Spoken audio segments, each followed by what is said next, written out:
पाठ 7 अंडे के छिलके। प्रकृति के सभी जीव जंतु एक दूसरे के लिए आवश्यक हैं, इसलिए हमें संपूर्ण पर्यावरण की रक्षा करनी चाहिए। यह नाटक कुछ ऐसे बच्चों का किस्सा है जिन्हें घर में छिपकलियों का घूमना बिल्कुल अच्छा नहीं लगता था। उन्होंने छिपकलियों को भगाने के लिए अंडों के छिलके छुपा कर रख दिए। छिपकलियां तो नहीं आईं, लेकिन कुछ ऐसे जीव जंतु आ गए जिनसे छुटकारा पाना और भी मुश्किल हो गया। आइए जानें फिर क्या हुआ।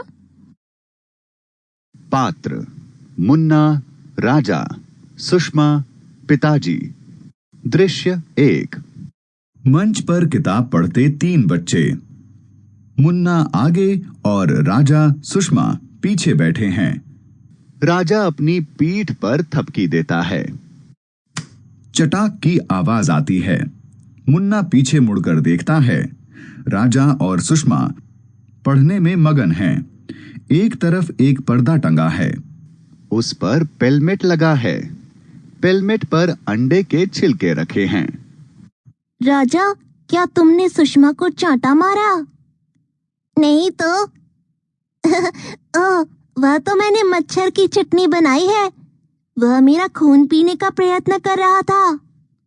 मच्छर?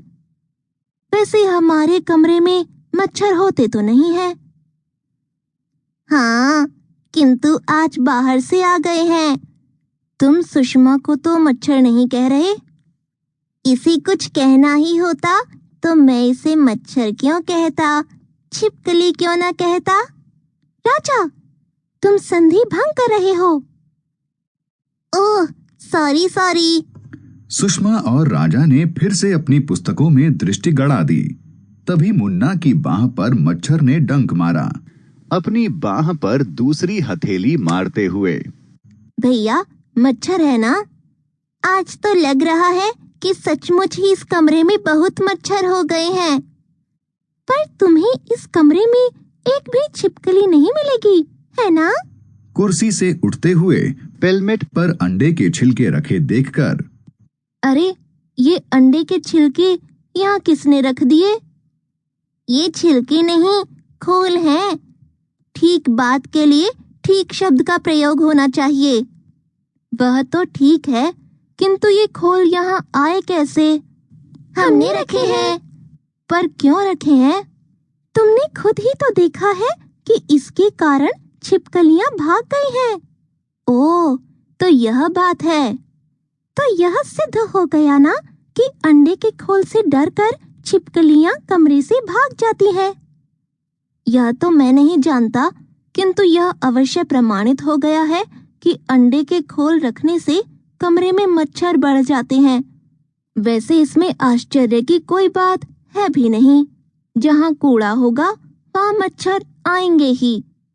तुम लोगों ने कूड़े को कूड़ेदान में न फेंककर कमरे में छुपा दिया है, तो यही होना था।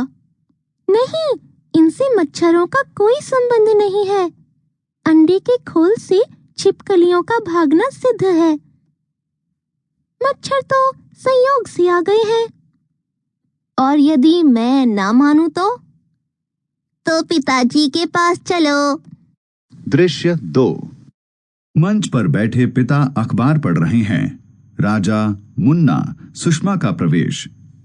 पिताजी, आप बताइए कि यदि कमरे में अंडे के खोल टांगे जाएं तो उससे मच्छर आते हैं या छिपकलियां भाग जाती हैं? कमरे में अंडे के खोल टांगे जाएं तो उससे सिद्ध होगा कि कमरे में रहने वाले का दिमाग चल गया है, क्योंकि खोल कमरे में नहीं टांगे जाते, कूड़े में फेंके जाते हैं। पिताजी, आप समझते क्यों नहीं? अच्छा मुन्ना, तुम ही बताओ कि बात क्या है। मुन्ना पिताजी के कान में कुछ फुसफुसाता है। यदि हम अनुमान के तौर पर यह मान लें कि अंडे के खोल से छिपकली भाग जाती है, तो हमें यह भी मानना पड़ेगा कि मच्छरों के बढ़ने का कारण भी अंडे का खोल ही है। कैसे? छिपकलियां मच्छरों को खाती हैं, यदि कमरे में छिपकलियां नहीं होंगी तो मच्छरों की संख्या कम करने का एक यंत्र अनुपस्थित हो जाएगा और इस प्रकार मच्छरों की संख्या अपने आप बढ़ जाएगी। विज्ञान के विकास के साथ साथ कुछ चीजें मनुष्य के लिए व्यर्थ भी तो हो जाती होंगी। जैसे बिजली और रसोई गैस के आ जाने से वृक्ष व्यर्थ हो गए हैं, क्योंकि जलाने के लिए हमें लकड़ी की आवश्यकता ही नहीं है। तुम तो बुद्धू हो एकदम। क्या हमें फल नहीं चाहिए? वृक्षों से हमें खाने के लिए फल और पशुओं के लिए पत्ते भी तो मिलते हैं। और वृक्ष वायुमंडल को साफ भी तो करते हैं। हाँ, वायुमंडल को साफ करते हैं। वे झाड़ू करते हैं ना? क्यों?